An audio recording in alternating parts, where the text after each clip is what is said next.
Bonjour à toutes et à tous, ravi de vous retrouver après ces quelques petites semaines d'interruption. J'espère que vous avez bien profité de votre été belge, on va dire. J'espère en tout cas que vous êtes reboostés, toute l'équipe de La Brique dans le ventre, pour vous faire partager cette saison encore ces coups de cœur. Et en parlant de coups de cœur aujourd'hui, c'est un projet, un rêve aussi de Florence et Steve. Ils nous ont appelés en disant voilà, on vient de terminer notre maison, peut-être qu'elle peut vous intéresser. On est venu la voir et on s'est dit mais oui, évidemment, partageons ce coup de cœur et découvrons cette maison, on va dire, contemporaine dans un lotissement. Vous me voyez venir, il a donc fallu tenir compte des prescriptions urbanistiques. On découvre tout cela juste après le sommaire. Hôtel, restaurant, golf, wellness, le magnifique domaine de Naxelay, situé à quelques kilomètres de Huy, est une ancienne ferme abandonnée. Pour rester dans l'esprit des grandes vacances, rendez-vous dans les refuges périurbains de la métropole bordelaise, où vous pouvez gratuitement passer une nuit dans des cabanes insolites au charme garanti. Valentine et Robert ont profité de l'été pour bricoler à l'extérieur. Ce grand banc en IP sera là pour des années. School down the city sidewalks, coldness at every turn. Knew I had to find the exits. I never ever would return. Bien voilà, vous l'avez vu avec ces quelques images, on est bel et bien dans un lotissement des années 90. Et puis il y a cette habitation, Thomas, que vous avez imaginé, dessinée, en amenant cette petite touche contemporaine quand même. Oui, tout à fait. Donc on a essayé de respecter les prescriptions au maximum, tout en ayant quelque chose de contemporain. Le parallélépipède, les pentes de toit, bref, le grand classique. Voilà, le grand Mais classique. par exemple, vous amenez cette touche bien à vous, avec les ouvertures verticales. C'est ça, donc les ouvertures verticales, mais qu'on a projetées vraiment d'un côté, de façon à pouvoir jouer avec les pleins et les vides de part et d'autre de cette façade avant. Vous parlez de plein et de vide, on retrouve cette même idée ici pour la porte de garage qui est un peu dissimulée et ça permet d'alléger un peu l'ensemble. C'est ça, tout à fait. On crée un porte-à-faux en creusant un peu dans la masse, ce qui permet de couvrir également donc, le garage, le dissimuler, et on agrémente d'une signature lumineuse ce porte-à-faux. Et puis ça c'est pour le côté rue. Côté jardin, la maison change pas mal. Listen to the Sunday actors, but all they would ever say that you can't get away from it. No, you can't get away. Florence, le moins que l'on puisse dire, c'est que vous allez rendre quelques citadins jaloux, évidemment, quand on a un terrain comme celui-ci, une vue comme celle-là également. Oui, tout à fait. Donc avec Steve, on avait vraiment la volonté de profiter de ce terrain, profiter de la nature environnante. Et je pense que c'est réussi. Ouais, et donc, tourner la façade arrière vers cette nature, avec, entre autres, ces immenses baies vitrées. Oui, donc là, c'est vrai qu'on voulait vraiment avoir la vue sur le jardin, sur la campagne derrière, et puis avoir des espaces très aérés à l'intérieur et avoir une belle circulation aussi et profiter de nos invités quand ils sont dans le salon, par exemple. Et puis, vous avez réussi à avoir le toit plat, quand même. Oui, Une oui. partie de la maison. Voilà. Là, c'est vrai que c'était une volonté avec Steve, c'était vraiment d'avoir, en tout cas, une partie de la maison qui avait un toit plat et qu'on a réussi à avoir avec l'aide de Thomas l'architecte. Et on est très, très content du volume à l'arrière. J'ai en face de moi une femme heureuse. J'aime bien ça pour débuter cette nouvelle saison. Vous allez le rester heureuse, je l'espère, en découvrant aussi la rénovation de cette ferme. C'est devenu un endroit absolument somptueux.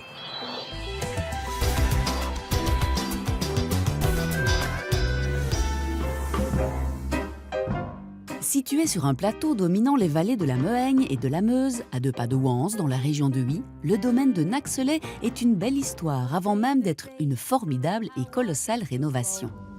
Naxelay, c'est d'abord une propriété familiale, celle des Jolies, une exploitation agricole dans une ferme château laissée à l'abandon où les sacs de grains laissèrent un jour la place à un golf, un hôtel-restaurant et un centre wellness. C'était en 2014. Le domaine date pour la partie la plus ancienne du XVIIe siècle et puis il s'est agrandi et a évolué pour arriver au XXe siècle un peu en désuétude. C'est l'histoire d'une belle endormie qu'on a voulu faire revivre pour participer à l'effort économique de la région, parce qu'on y croit. Naxelay, c'est depuis toujours le coup de cœur de Françoise et Bernard Joly, mais aussi une aventure exceptionnelle pour le patrimoine de la région wallonne et le tourisme hutois. C'est le bureau d'architecture liégeois Valentini qui fut appelé à œuvrer en étroite collaboration avec la famille Joly. Leur souhait, de beaux matériaux, avec un vocabulaire simple, métal, verre, bois, béton, articulés de façon dynamique et contemporaine.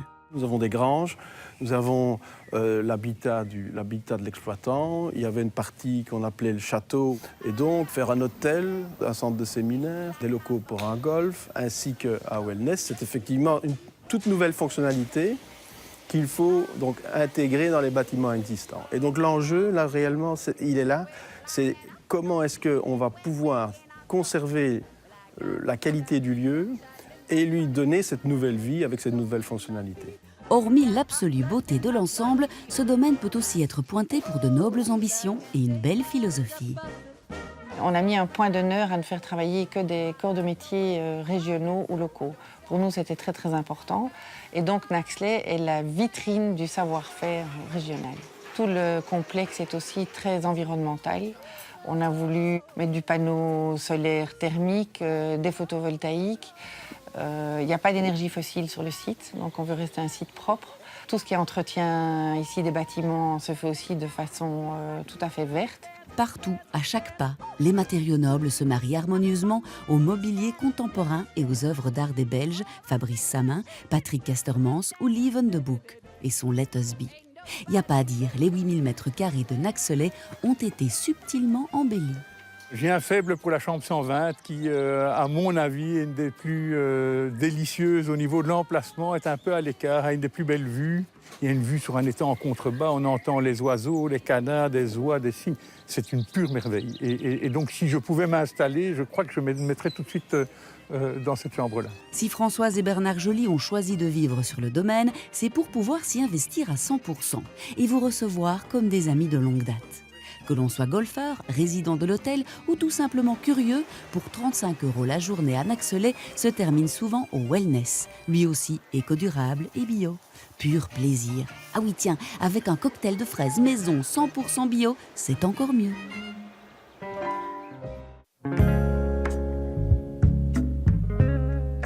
Un bonheur évidemment de vous retrouver Virginie pour cette nouvelle saison dans cette pièce qui n'est pas encore aménagée, ça s'entend un tout petit peu au niveau de l'acoustique. Un bonheur de découvrir aussi vos idées de mobilier pour enfants 100% belge. Bon, alors les idées surtout d'un couple créateur qui a décidé de créer du mobilier. Alors ici on a du mobilier 100% belge parce que forcément il est dessiné par eux, fabriqué chez nous en Belgique avec du bois local. Alors on va faire des assemblages ici qui sont sans clous, sans colle, sans vis. Donc c'est simplement des emboîtements, ça vous permet surtout de les démonter, de les emboîter et puis de ne pas avoir d'objets dangereux. Vous avez aussi des bois qui sont simplement vernis avec un vernis écologique, donc l'attention est vraiment apportée à tout ça. Et enfin le dessin, on a quelque chose de vraiment très agréable. L'idée c'est de faire des cocons, des lits qui évoluent, des lits en forme d'éléphant, des choses qu'on peut garder et puis différentes finitions. Tout ça c'est en boulot, vous pourriez très bien avoir d'autres essences de bois, ça peut être laqué en blanc et voilà, plein de versions différentes. Une bibliothèque comme celle-ci par exemple, ça coûte à peu près combien? Mais ici on est à 300 € pour vous donner une idée du budget. Ça, c'est un des derniers modèles qui est sorti. Et donc, en fonction aussi de la finition du bois, vous avez un prix qui diffère. Quand c'est laqué, par exemple en blanc, c'est un peu plus cher puisqu'il y a simplement un peu plus de travail. Toutes les informations, évidemment, comme chaque semaine, sur la page Facebook de l'émission. Et puis, je vois que Maude est aussi illustratrice de ce genre de bouquin. J'adore le titre, La princesse qui pète. C'est sympa.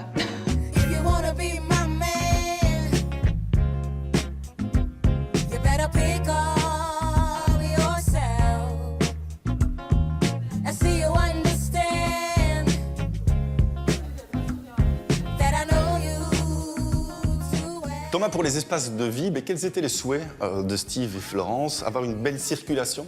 Oui, tout à fait, avoir une belle circulation, un grand espace ouvert, avec toutefois une certaine privatisation de chacun des espaces. Et justement, cette privatisation, elle vient grâce à ceci, entre autres, ce cube qui va renfermer la buanderie et puis les espaces techniques et qui va permettre de créer ces espaces un peu plus cocons. C'est ça, tout à fait. Donc on a ce grand volume central qui va regrouper différentes fonctions et grâce à cela qui va permettre d'identifier les espaces entre eux. Et puis on arrive alors dans le salon et là, waouh, on respire. Oui, tout à fait. Donc on a tout d'abord la double hauteur avec la mezzanine où se trouve le bureau et alors cette grande baie vitrée d'un seul tenant qui permet vraiment de respirer. Bon boulot aussi de la part de l'artisan parce qu'il faut réaliser ce genre de vitrage. Oui, on est très content parce que c'était un souhait, autant pour moi que les maîtres d'ouvrage, d'avoir un grand vitrage d'un seul tenant et on a réussi à l'avoir. Et puis on parle de vitrage, on peut évoquer aussi cette porte vitrée qui permet de séparer le hall des pièces de vie et qui va là aussi jouer un rôle dans la transmission transmission de la lumière. Oui, ça permet quand même de séparer le hall du séjour tout en amenant quand même une transparence depuis le hall jusqu'aux zones agricoles derrière. Et puis l'escalier mène aux étages, et qui dit escalier et étage dit petite visite. Voilà, on débute la visite de l'étage par cet espace. C'est votre chambre, la chambre parentale. C'était quoi vos souhaits pour l'étage? Notre souhait était d'avoir un espace assez conséquent, volumineux, lumineux. Ici, on va retrouver des placards intégrés. C'est le cas dans cette chambre, c'est le cas à d'autres endroits de la maison. Vous n'aviez pas envie de mélanger un mobilier qui ne cadrait pas avec l'esprit de la maison? L'architecte avait prévu donc de faire des emplacements encastrés. Du coup, nous avons opté pour des mobiliers qui sont sur mesure. Oui, parce qu'on m'a dit que vous détestez le désordre. C'est exact. Mais je ne dirai pas qui a dit ça. Par contre, vous avez des idées. Et une des idées, c'est ceci. Ce sont les LED que l'on retrouve au plafond de la chambre. Et dans les salles de bain, on va retrouver aussi pas mal d'éclairage indirect qui va amener là aussi un peu d'intimité à ces lieux. Vous ne m'aviez pas dit non plus que vous étiez bricoleur. Bricoleur, oui. Mais parce que la table du salon, c'est vous. C'est une réalisation maison, oui. Et vous êtes bien amusé, paraît-il. C'était très chouette. Voilà, il y a encore plein d'autres choses à faire, parce que maintenant, avec Juliette, il va falloir créer et créer encore. On va partir à Bordeaux. Oh, que ça a bien changé, Bordeaux. Cette ville est devenue magnifique. Et on a découvert pour vous des logements vraiment, vraiment insolites pour passer une petite nuit très, très spéciale.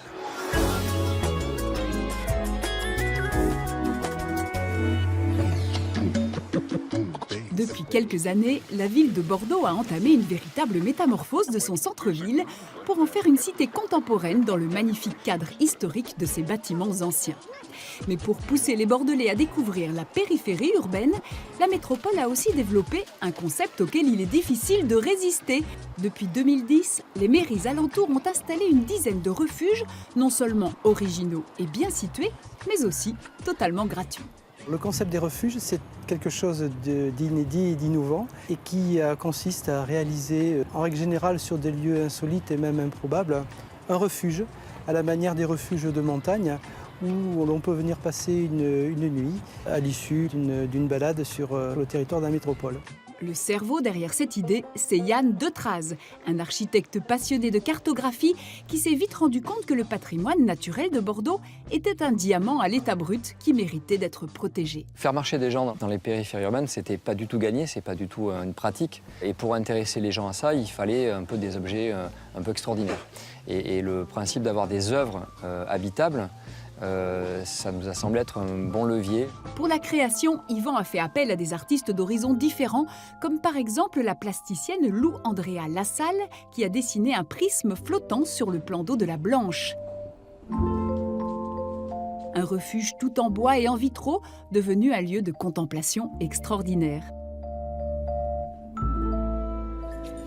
Côté conception, Yvan a sollicité Zèbre 3, un collectif d'artistes ingénieurs qui nous dévoile en exclusivité un nouveau refuge en construction. Cette structure-là va être posée sur des fondations qui vont sortir de l'eau, donc il va être posé dans l'eau. On a travaillé sur une ossature bois et métal et on est venu appliquer une mousse expansive polyuréthane. Et là maintenant on est au travail de sculpture de cette mousse. Chaque refuge est unique et représente un véritable défi en conception et en transport. Mais tous ont un point commun, faire corps avec une nature fragile et précieuse. Pas étonnant que le succès soit au rendez-vous. Aussi, pour dormir gratis sous les étoiles, il faut guetter l'ouverture en début de mois du calendrier des pré-réservations sur le site de la métropole de Bordeaux. Ensuite, il ne reste plus qu'à préparer un peu son escapade en sachant que les refuges ne disposent ni d'eau ni d'électricité. Pour venir ici, c'est un petit peu d'organisation, il faut pouvoir réserver. Et une fois qu'on y arrive, après c'est un peu comme dans tous les gîtes qu'on peut trouver en pleine nature, c'est un peu la même chose. Il faut trouver un sac de couchage, des vêtements pour le lendemain, à manger pour le soir. On est un peu vraiment autonome, comme si on était en pleine nature. Une belle nature agrémentée de constructions design, toutes plus originales les unes que les autres et accessibles gratuitement. Voilà un petit secret à partager juste entre nous.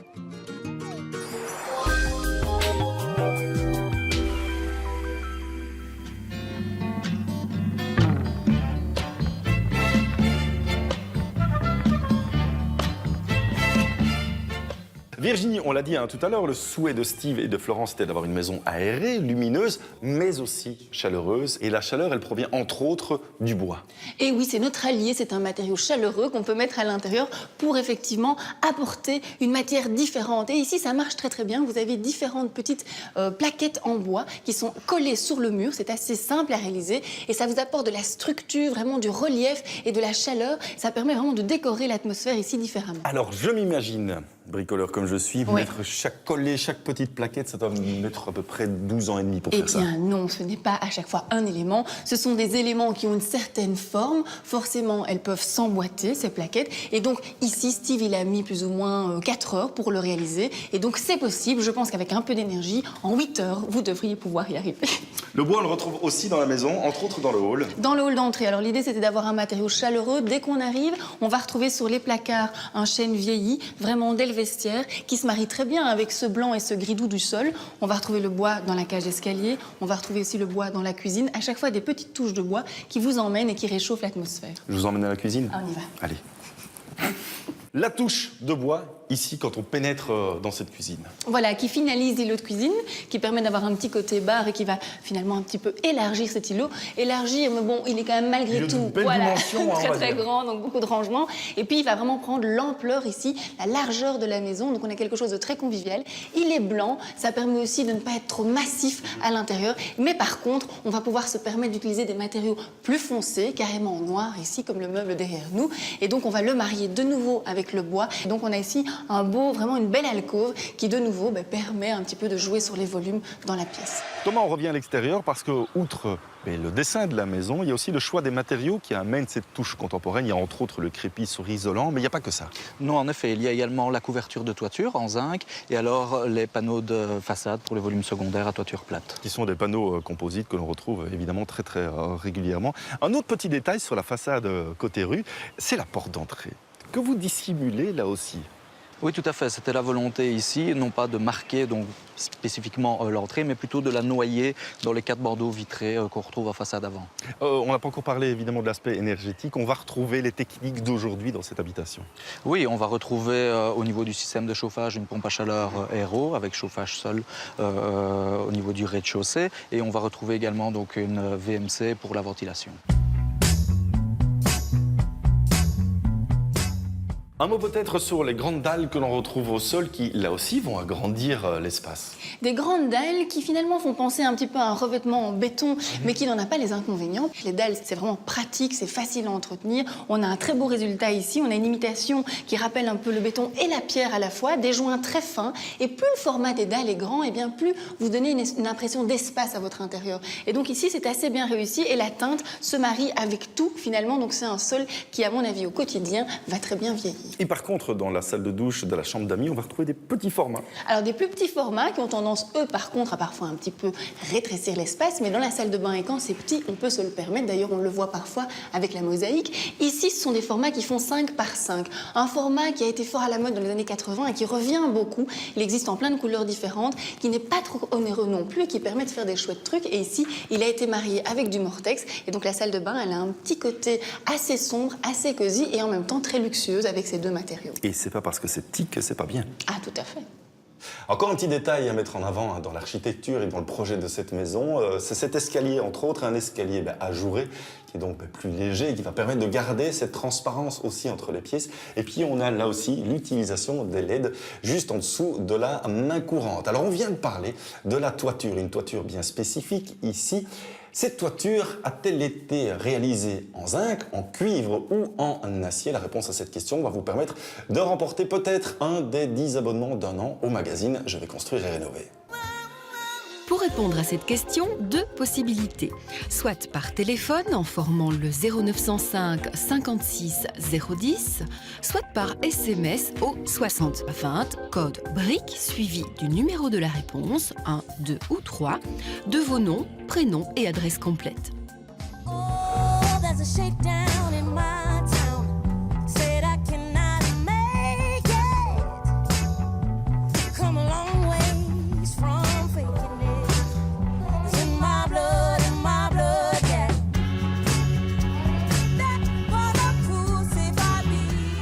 Eh bien voilà, dernière vue sur les pièces à l'étage, baignées par la lumière elles aussi. Puis on termine l'émission en pénétrant dans cette pièce qui vient d'être terminée. C'est la chambre de Juliette et quelque part, c'était aussi un paramètre important dans la construction de cette maison, c'est que vous étiez enceinte.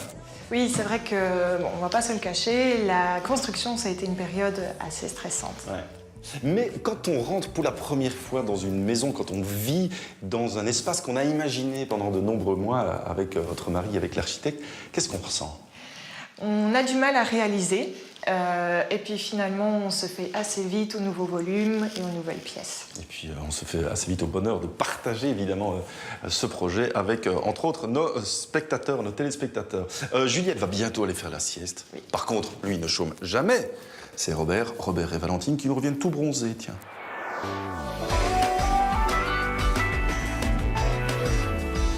Une brique dans le ventre avec Gédimat. Matériaux et conseils pour les pros et les particuliers. Il en pèse un poids, votre coup de cœur. On le pose où? On le pose là, devant Ici le mur blanc, vous allez voir.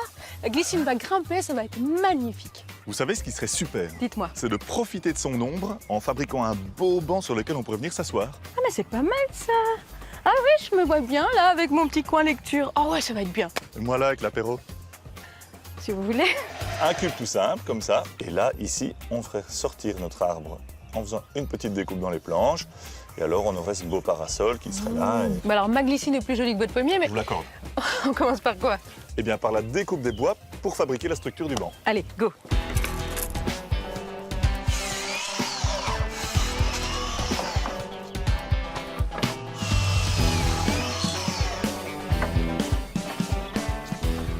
L'IP, c'est un bois qui est très solide et très beau. Par contre, il travaille beaucoup au changement d'humidité et de température. Donc, il va falloir le fixer solidement avec des boulons comme ça pour ne pas que notre banc torde dans tous les sens. On va d'abord faire un trou avec une grosse mèche pour que la tête du boulon puisse entrer dans le bois, qu'elle ne nous gêne pas. D'accord. Histoire que la tête passe dedans. Exactement. On va boulonner toute la structure et pour ça, il faut préforer.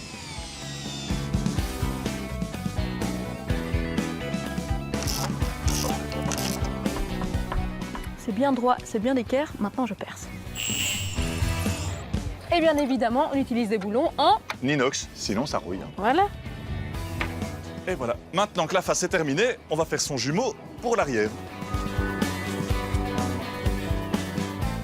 On va solidariser les deux faces et ça nous servira également pour poser les planches de l'assise et des 4 autres côtés. Et on continue à boulonner le tout. Ça, comme structure, c'est déjà bien solide. Hein. On va quand même rajouter 3 traverses au niveau du pied pour garder le bon écartement. Et voilà, maintenant que notre structure est terminée, on va pouvoir habiller en IP. Pour une question d'esthétique, on va laisser 5 mm entre nos planches. Comme c'est un bois très dur... On préfore. Exactement.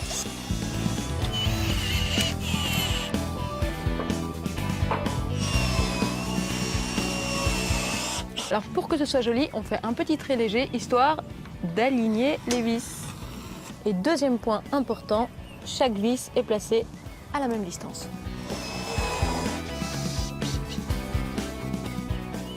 Avant de poser les planches du dessus, on va d'abord faire un petit plancher à l'intérieur pour poser votre arbre.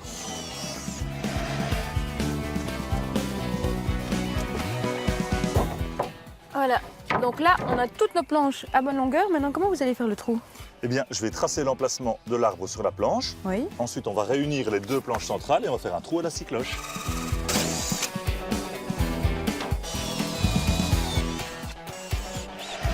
Ben, franchement, il est beau ce meuble. Et alors cette finition, quand tout est bien préparé et bien calculé, ça va tout seul. Ouais. Et je sens que ça va rapidement devenir mon endroit préféré dans le jardin. Pas vous?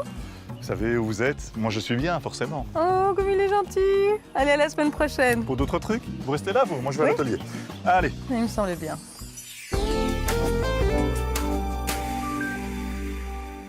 Voilà Virginie, on aurait pu rester encore pendant de nombreuses minutes dans cette maison, mais... Et oui, comme toujours, on part trop tôt, mais bon, c'est pour trouver d'autres maisons à découvrir. La semaine prochaine, entre autres, vous serez là, hein? Ah bah oui, normalement. J'espère bien. D'ici là, surtout, portez-vous bien, n'hésitez pas à embellir vos maisons. À très bientôt, au revoir. Enfin, je serai là si vous êtes sage. Toujours. Je viens.